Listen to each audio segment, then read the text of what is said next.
The next one is called Requiem in 5 parts, and the book itself is dedicated to Paul Cowles, who is my uncle. So for Paul Cowles. 1.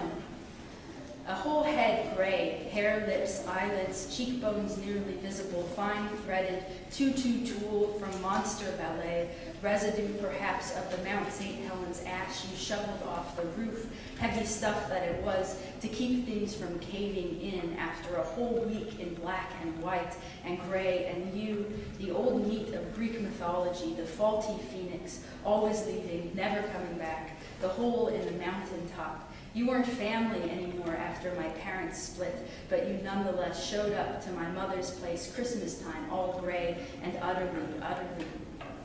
2.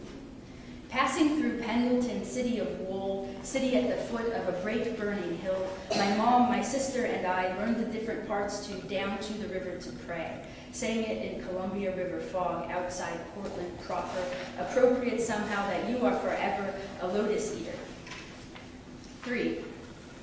You would get up and go out and not go to AA, where you said you could be reached in the event of an emergency, but to a hollow rhododendron bush in my grandmother's backyard, sometimes in the middle of the night among pink-purple flowers, thriving on the soil's acidity, brown-bagged glass. I saw your footprint on the desk under the window. It was almost too perfect, like your foot wanted so badly to give you away. 4.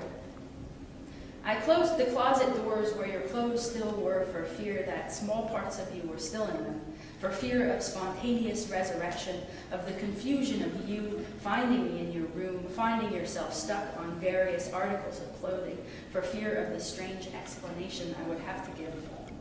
5. My grandmother says she found you light, with a smile the mortician removed.